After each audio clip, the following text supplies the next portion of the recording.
Hello नमस्कार दोस्तों, स्वागत है आप सभी का। आइए, एसपीडी जो बुक है रेलवे समान अध्ययन, इससे वन लाइनर क्वेश्चन हम डिस्कस करते हैं।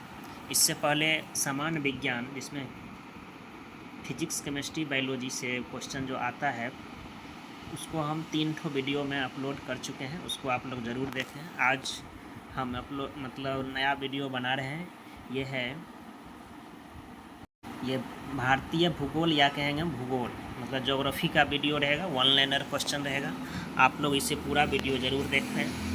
थोड़ा सा देख लेने से कुछ मिलता नहीं है, आने और चलते रहिएगा। रील जैसे बढ़ाने से कुछ फ़ायदा नहीं मिलेगा।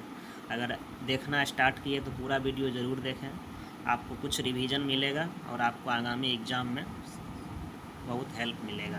कहते हैं रख हौसला वो मंजर भी आएगा, प्यासे के पास चल के समंदर भी आएगा। रख हौसला वो मंजर भी आएगा, प्यासे के पास चलकर समंदर भी आएगा।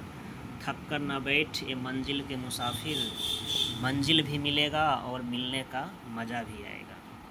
आइए दोस्तों, जब चींटी दीवार पे चढ़ती है तो कई बार गिरती है, तो गिरने से अखरना नहीं है। फिर स्टार्ट करते हैं, फिर आगे बढ़ते हैं। ज़रूर एक दिन जो लगा रहता है वो जो उसको ज़रूर सफल होता है। आइए स्टार्ट करते हैं। आज है भारत का भूगोल, टॉपिक है भारत का भूगोल। आइए देखते हैं इससे कुछ महत्वपूर्ण प्रश्न। कहता है भारत का प्राचीन नाम, तो भारत का प्राचीन नाम क्या था? आर्यावर्त, जम्मू द्वीप। आर्यावर्त या कहें तो जम्मू द्वीप। भारत का प्राचीन नाम क्या था? आर्यावर्त या जम्मू द्वीप के नाम से इसे जाना जाता था। आगे देखते हैं, भारत को हिंदुस्तान कहा। भारत को हिंदुस्तान कौन कहा था? तो ईरानियों ने। भारत को हिंदुस्तान कौन कहा था? ईरानियों ने। भारत को इंडिया कहा, इंडिया कौन कहा था? तो यूनानियों ने। हिंदुस्तान कहा ईरानियों ने, इंडिया कहा यूनानियों ने। भारत अवस्थित है उत्तर पूर्वी गोलार्ध में। भारत अवस्थित है उत्तर पूर्वी गोलार्ध में। आगे देखते हैं, भारत की आकृति है लगभग चतुष्कोणीय। भारत की आकृति कैसी है? लगभग चतुष्कोणीय। भारत की राजधानी न्यू दिल्ली। भारत की कुल संख्या, राज्यों की कुल संख्या भारत में 28 राज्य और 8 केंद्र शासित प्रदेश। 28 राज्य और 8 केंद्र शासित प्रदेश हैं। लास्ट राज्य जो बना था 29वां तेलंगाना, लेकिन ये जम्मू कश्मीर राज्य की दर्जा समाप्त करते केंद्र शासित प्रदेश बना देने के कारण अब वर्तमान में 28 राज्य और 8 केंद्र शासित प्रदेश हैं। केंद्र शासित प्रदेश 26 जनवरी 2020 से पहले ये 9 को था, लेकिन ये जो है दादर नगर हवेली और दमन द्वीप को मिला देने से अब वर्तमान में 8 केंद्र शासित प्रदेश, 28 राज्य हैं। आगे देखते हैं, भारत का कुल क्षेत्रफल कितना है? भारत का कुल क्षेत्रफल कितना है? तो ये है 32,87,263 वर्ग किलोमीटर। 32,87,263 वर्ग किलोमीटर। 32,87,263 वर्ग किलोमीटर। भारत का क्षेत्रफल संपूर्ण विश्व का कितना है? तो 2.42%। 2.42%। क्षेत्रफल की दृष्टि से विश्व में भारत का स्थान कैमा है? तो ये 7वां है। क्षेत्रफल की दृष्टि से विश्व में भारत का कैमा देश है? तो ये 7वां देश है। आगे देखते हैं, कहते हैं क्षेत्रफल में 6 बड़े देश कौन कौन है? तो यहाँ देखिए, क्षेत्रफल में 6 बड़े देश है। रूस, कनाडा, चीन, अमेरिका, ब्राज़ील, ऑस्ट्रेलिया। पहले सबसे बड़ा रूस, तब है कनाडा, तब है चीन, तब अमेरिका, तब ब्राज़ील, तब ऑस्ट्रेलिया। 7वां देश कौन है? तो भारत। 7वां है भारत। 6 बड़े है, रूस है सब, उसके बाद कनाडा, तब चीन, कहेंगे रूस, कहेंगे जैसे कि विश्व का नक्शा देखेंगे तो यहाँ पे रूस इधर जो है कनाडा, यूएसए के ऊपर में रूस, कनाडा, यहाँ पे चीन, रूस, कनाडा, चीन। ब्राज़ील यहाँ दक्षिणी अमेरिका में है ब्राज़ील, और उसके बाद ऑस्ट्रेलिया, ये सबसे छोटा महाद्वीप में जो ऑस्ट्रेलिया, तब है भारत यहाँ पे भारत। तो ये है भारत जो है 7वां सबसे बड़ा देश है। इससे पहले रूस, कनाडा, चीन, अमेरिका, ब्राज़ील, ऑस्ट्रेलिया। आगे भारत की कुल जनसंख्या 2011 के जनगणना के अनुसार 121 26.08 करोड़ था। 2011 की जनगणना जो 15वीं जनगणना था, स्वतंत्र भारत की 7वीं जनगणना है। और 2000 प्रत्येक 10 वर्ष पर जो है आधार पर ये 14वीं जनगणना 2011 की जनगणना था। इसमें भारत का जो आबादी 121.08 करोड़ अर्थात विश्व में दूसरा सबसे बड़ी जनसंख्या, लेकिन वर्तमान में भारत विश्व में फर्स्ट रैंक पे आ गया है।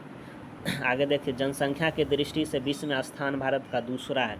ये लॉकडाउन लगने से भारत जो है ना इतना छलांग मारा है कि मत पूछिए। आगे देखते हैं, विश्व में जनसंख्या का भारत में निवास करता है 17.5%। विश्व जनसंख्या का भारत में निवास 17.5%। सर्वाधिक बोली जाने वाली भाषा कौन है? तो हिंदी। सबसे बड़ा जनजाति है भील, दूसरा गोंड। सबसे बड़ा जनजाति भील, दूसरा कौन है? गोंड। विश्व जनसंख्या का भारत में निवास करता है 17.5% निवास करता है, लेकिन क्षेत्रफल है 2.42%। आगे देखते हैं, सबसे बड़ा जनजाति है भील, दूसरा है गोंड। अक्षांशीय स्थिति भारत का जो है, भारत का अक्षांशीय स्थिति कैसे है? तो अक्षांशीय स्थिति है 8 डिग्री 4 मिनट उत्तर से 37 डिग्री 6 मिनट उत्तरी अक्षांश तक। 8 डिग्री 4 मिनट उत्तरी अक्षांश से 37 डिग्री 6 उत्तरी अक्षांश तक है। और देशांतरीय विस्तार है 68 डिग्री 7 मिनट से 97 डिग्री 25 मिनट। 68 से 97 उत्तर अक्षांशीय कहेंगे 8 डिग्री 4 मिनट से 37 डिग्री 6 मिनट, ये उत्तरी अक्षांश। 8 4 37 6। और देशांतरीय 68 से 97 ये पूर्वी देशांतर में भारत स्थित है। उत्तर से दक्षिण में लंबाई है 3214 किलोमीटर। उत्तर से दक्षिण में लंबाई, उत्तर से दक्षिण ये जो है लंबाई है भारत का 3214 किलोमीटर। अब पूरब से पश्चिम की लंबाई जो है यह 2933 किलोमीटर। उत्तर दक्षिण है 3214, पूरब से पश्चिम है 2933। उत्तर दक्षिण भारत की लंबाई 3214, पूरब पश्चिम है 2933। भारत की सबसे पूर्वी बिंदु तो ये है कीबीथू कहाँ पे है? तो अरुणाचल प्रदेश। भारत की सबसे पूर्वी बिंदु कहाँ पे है? अरुणाचल प्रदेश में है। पॉइंट का नाम है कीबीथू। आगे देखते हैं, पश्चिमी बिंदु है कहाँ स्थित है? भारत का पश्चिमी बिंदु कहाँ स्थित है? तो ये देखिए, पूर्वी हो गया कीबीथू, अरुणाचल प्रदेश में है। पश्चिमी है गुहार मोती या गौर माता, ये कच्छ जिला, गुजरात का कच्छ जिला में से कच्छ में स्थित है गुहार मोती या गौर माता। पूर्वी बिंदु कीबीथू, ये अरुणाचल प्रदेश में है।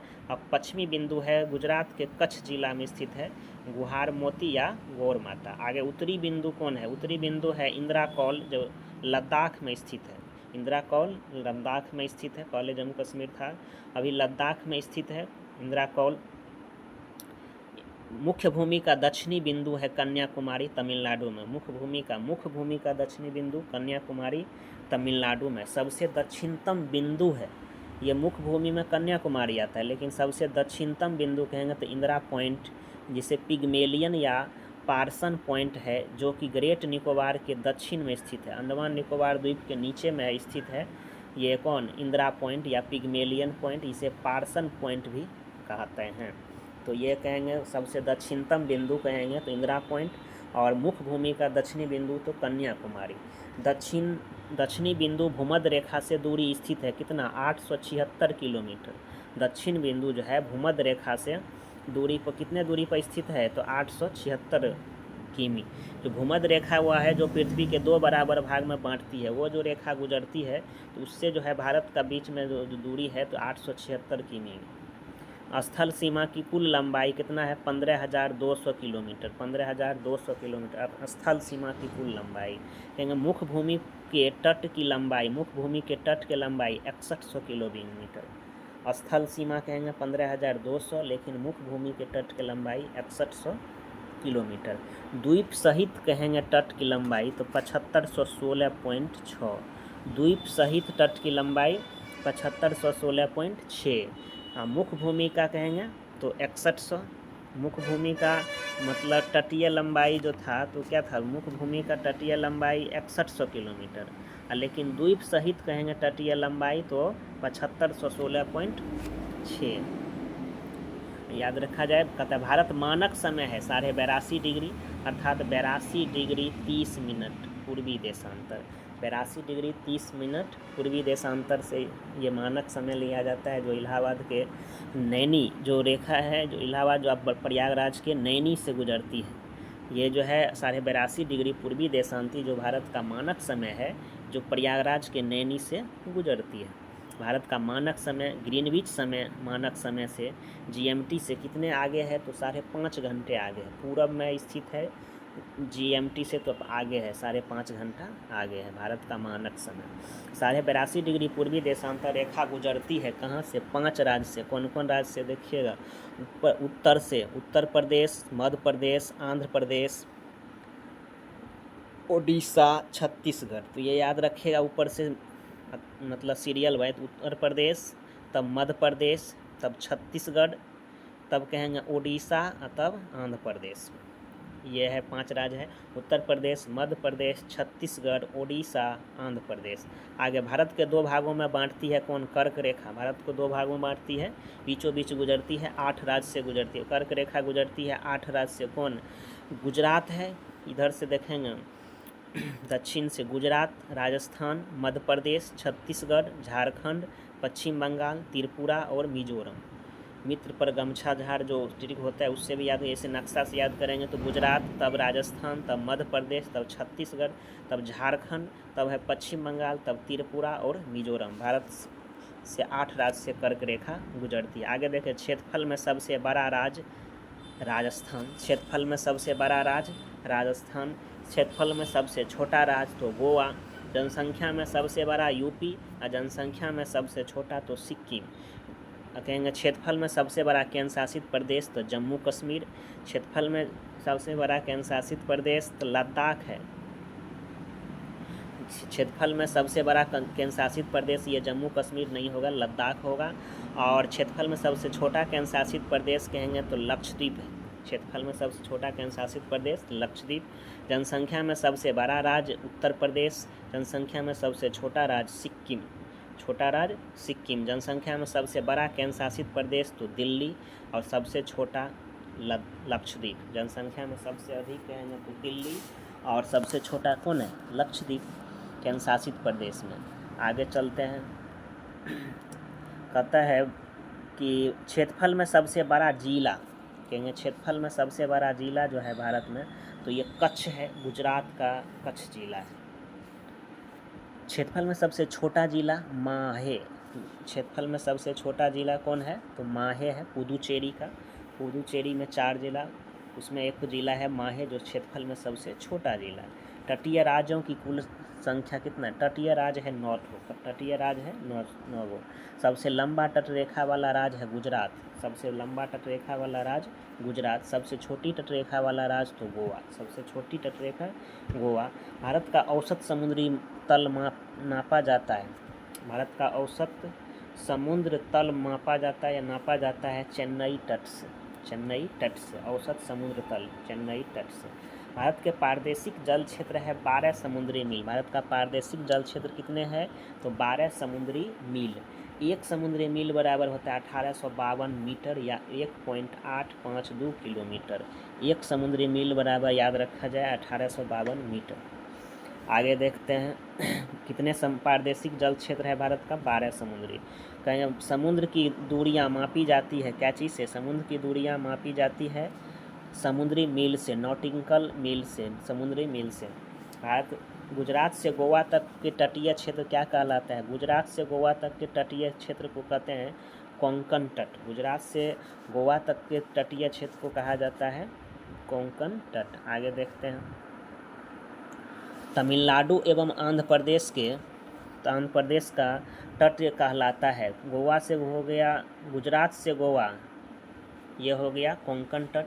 तमिलनाडु और आंध्र प्रदेश को तट को कहा जाता है कोरोमंडल तट। ये से पूर्वी तट जो है, पूर्वी तट में कोरोमंडल तट है। और मंगलूर कर्नाटक से कन्याकुमारी तमिलनाडु तक का तट कहलाता है मालाबार तट।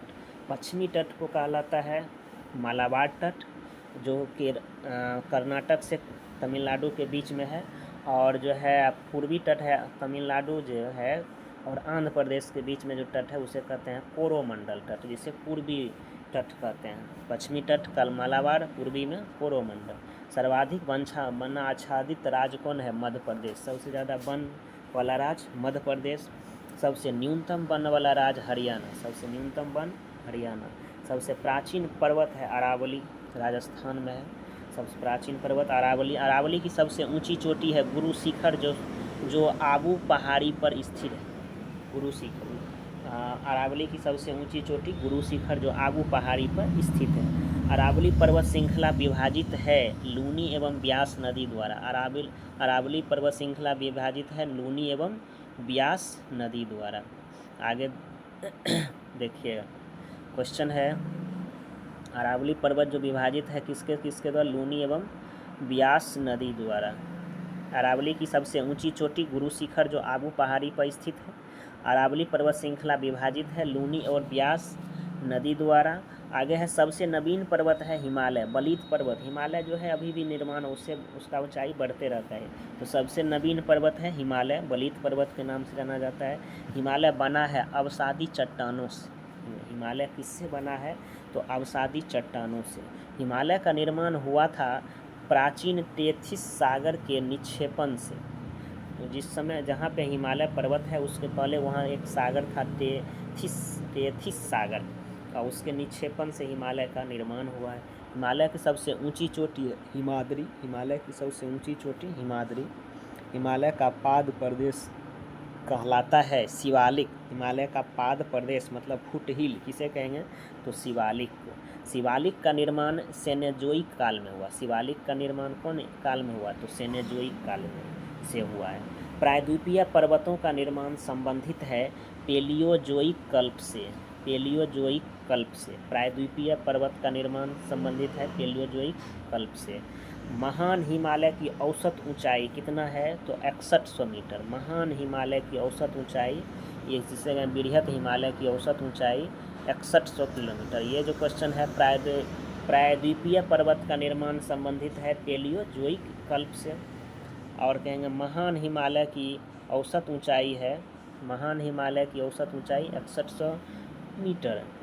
अराकान योमा पर्वत स्थित है। अराकान योमा, क्वेश्चन देखिएगा, अराकान योमा पर्वत स्थित है म्यांमार में। अराकान योमा पर्वत कहाँ स्थित है? तो म्यांमार में। आगे है मेवाड़ का पठार है राजस्थान और मध्य प्रदेश में। राजस्थान और मध्य प्रदेश। मेवाड़ का पठार कहाँ स्थित है? राजस्थान और मध्य प्रदेश में।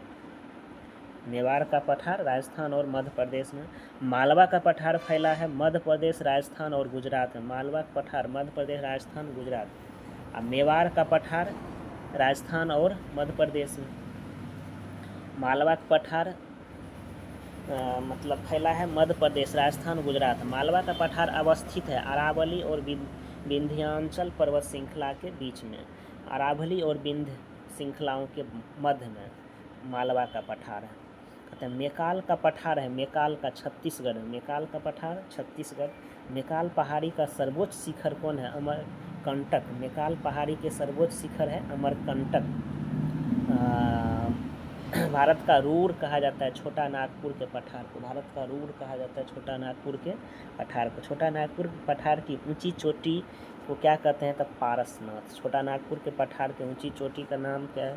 तो पारसनाथ। आगे है दक्कन का पठार बना है बेसाल्ट चट्टानों से। दक्कन का पठार बना है क्या चीज़ से? बेसाल्ट चट्टानों से। दक्कन का पठार स्थित है मध्य प्रदेश और महाराष्ट्र राज्य में। मध्य प्रदेश और महाराष्ट्र राज्य में। आगे दक्कन का पठार का पूर्वी भाग है विदर्भ। दक्कन के पठार का जो है पूर्वी भाग, दक्कन के पठार के पूर्वी भाग को कहते हैं विदर्भ। और माहिम तट स्थित है, माहिम तट स्थित है महाराष्ट्र में। गिरनार की पहाड़ी स्थित है गुजरात में। गिरनार की पहाड़ी गुजरात में। माहिम तट महाराष्ट्र में। दक्षिण पठार की ढाल है पूरब की ओर। दक्षिण पठार की ढाल किधर की ओर है? तो पूरब की ओर है। आगे क्वेश्चन देखते हैं। कहते यू आकार की घाटी का निर्माण किसके द्वारा होती है? यू आकार की घाटी का निर्माण हिमच्छादन से होता है। धारवाड़ के पठार है कर्नाटक राज्य में। धारवाड़ का पठार कहाँ है? कर्नाटक राज्य में। सतपुरा पहाड़ी स्थित है नर्मदा ताप्ती नदियों के मध्य। सतपुरा पहाड़ी कहाँ स्थित है? नर्मदा और ताप्ती नदी के मध्य में। सतपुरा की पहाड़ी है मध्य प्रदेश में। सतपुरा की पहाड़ी मध्य प्रदेश में। सतपुरा रेंज की सर्वोच्च चोटी धूपगढ़। सतपुरा पहाड़ी के ऊंची चोटी तो क्या है? तो धूपगढ़ है। धूपगढ़ स्थित है पंचमढ़ी मध्य प्रदेश में। पंचमढ़ी में है धूपगढ़। सतपुरा की ऊंची चोटी धूपगढ़ जो कहाँ है? पंचमढ़ी मध्य प्रदेश में। पंचमढ़ी मध्य प्रदेश में। महादेव पहाड़ियाँ कहाँ है? तो सतपुरा पर्वत श्रेणी में है महादेव पहाड़ी। सतपुरा पर्वत श्रेणी का भाग है जो मध्य प्रदेश में स्थित। महादेव पहाड़ियाँ सतपुरा पर्वत श्रेणी का भाग है जो मध्य प्रदेश में स्थित है।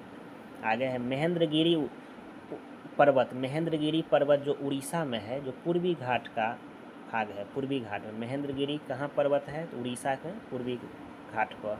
पश्चिमी घाट है एक भ्रंश कागार। पश्चिमी घाट क्या है? एक भ्रंश कागार। भ्रंश कागार। पश्चिमी घाट एक भ्रंश कागार है। पश्चिमी घाट को कहा जाता है सह्याद्री। सह्याद्री। पश्चिमी घाट को क्या कहा जाता है? सह्याद्री। पश्चिमी घाट को सह्याद्री। आगे देखते हैं उत्तरी पश्चिमी घाट को सह्याद्री। उत्तरी सह्याद्री की सर्वोच्च चोटी क्या है? कलसुबाई। कालसुबाई। कलसुबाई। उत्तरी सह्याद्री की सर्वोच्च चोटी कालसुबाई। दक्षिणी सह्याद्री की सर्वोच्च शिखर कुद्रेमुख। दक्षिणी सह्याद्री की सर्वोच्च शिखर कुद्रेमुख।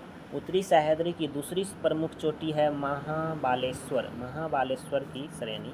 उत्तरी सह्याद्री की दूसरी सबसे प्रमुख चोटी महाबालेश्वर। उत्तरी सह्याद्री की सर्वोच्च शिखर कालसुबाई। दक्षिणी सह्याद्री की सर्वोच्च शिखर कुद्रेमुख। महाबालेश्वर उच्चतम बिंदु है विल्सन पॉइंट। महाबालेश्वर का उच्चतम बिंदु का नाम क्या है? तो विल्सन पॉइंट। दक्षिण भारत या प्रायद्वीपीय भारत की सर्वोच्च पर्वत चोटी कौन है? तो अनामुदी। अनामुदी। अनामुदी। दक्षिण भारत का पर्वत या प्रायद्वीपीय भारत की सर्वोच्च चोटी का है पूछेगा तो अनामुदी। अनामुदी स्थित है अन्नामलाई की पहाड़ी पर। अनामुदी स्थित है अन्नामलाई के